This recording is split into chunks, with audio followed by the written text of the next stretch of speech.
Hello Gemini, Sun, Moon, Rising, and Venus signs. Kamusta kayo? Sana po ay nasa mabuti kayong kalagayan. Welcome back po sa Star Tarot.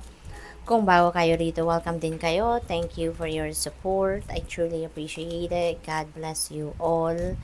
Gemini, paunang mensahe po ninyo ay claw. Ayan, be careful. Do not take risk. Okay? Mag-iingat kayo. Now is not the time to baka ma-tempt kayo na mag-take risk sa ngayon, but sinasabi ng spirit, now is not the time to take risk. Now is not the time to explore, to try different things. Stay put lang muna kayo, okay? Your next message is the lion, time to act. Ayan, kung meron din kayong mga konkretong plano sa ngayon, it's time to act, lalo na kung ito ay important in decision making na kailangan ninyong gawin, so maybe you need to look into it now. Maybe kailangan na ninyo mag-take action para mapag-isipan, maaring now is the first step na dapat ninyong gawin na pag-aralan, i-consider yung mga bagay-bagay, yung ganon. So, it's time to act now, okay? We have bird perched, waiting for news, package, or letter. So, may hinihintay siguro kayong balita dito. Maybe, mga balita ito na hinihintay ninyo or update sa mga pina-follow up ninyo, or baka mga naghihintay kayo ng resulta na kung ano mga examinations, or baka naghihintay na kayo ng travel documents ninyo, mga passport, visa, mga ganon, or siguro may mga bagahe, or baka may order kayo online, pwedeng ganon, maaaring yun ang mga hinihintay ninyo sa ngayon. We have bull, do not back down from opposition, show strength and fortitude, okay?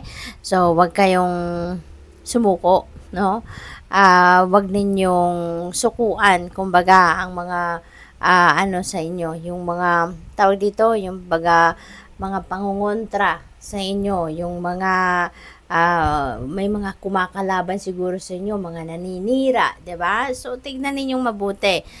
Kung yan ay worth na ipaglaban or worth na labanan, then go for it, 'di ba? Kung hindi naman, isipin ninyo, you need to choose your battles. Diba? Titignan ninyo yung inyong sitwasyon. Kung waste of time and energy, then baka hindi na kailangang harapin. Pero kung sa tingin ninyo, kailangan ninyong ipakita yung tapang ninyo, yung strength and fortitude ninyo, then go for it. Okay? We have target, a goal-oriented person. Ayan. So, siguro kayo to, nire-remind lang kayo ng spirit na you are a goal-oriented person. So, you need to focus, mag-focus kayo sa kung ano man ang kailangan ninyong pagfokusan. At pwede rin na yung goal-oriented person na to is someone that you are going to be dealing with sa ngayon. Baka maaaring meron kayong magkikilalang bago ngayon na baka ito yung taong mag-inspire sa inyo, ito yung mag-encourage sa inyo, yung mga ganon ba, we have kangaroo, unsettled times, need to plan ahead. Okay? So, kailangan ninyong magplano, 'di ba? Hindi pwedeng basta na lang kayo, hindi pwedeng you're going to jump into something, into conclusion, into something na hindi ninyo pinag-isipan, 'di ba? So kailangan pag-isipan mabuti. Kailangan pagplanuhan mabuti kasi iba talaga yung resulta ng mga bagay-bagay kung ito ay pinagpaplanuhan. We have ink pot, problems to be resolved. Ayan, ang iba siguro sa inyo, Gemini.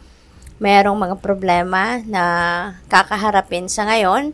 Merong mga problema na related, siguro sa mga balitang ito.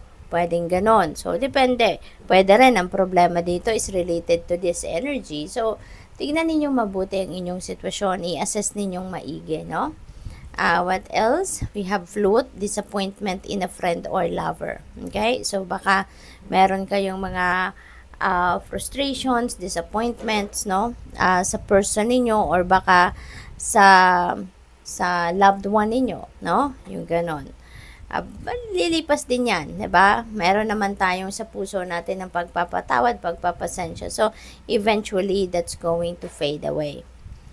We have bell announcement. Ayan. So, merong announcement dito na maririnig kayo siguro or baka kayo yung magkakaroon ng i-announce, no? So, depende sa inyong sitwasyon.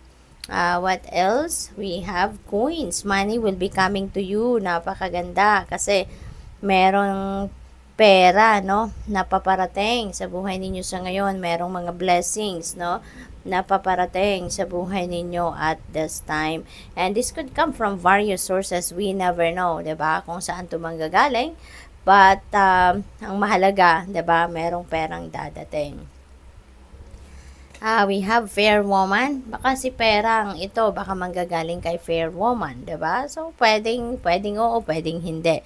But you are going to be dealing with a fair woman sa ngayon. Someone, no, na merong blonde, gray, or white hair.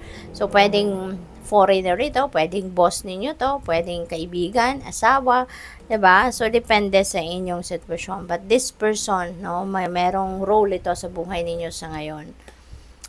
Short journey. Yan, may travel kayo. Baka kasama ninyo to sa fair woman or baka may pupuntahan kayo na baka si fair woman ang sadya ninyo sa travel na ito.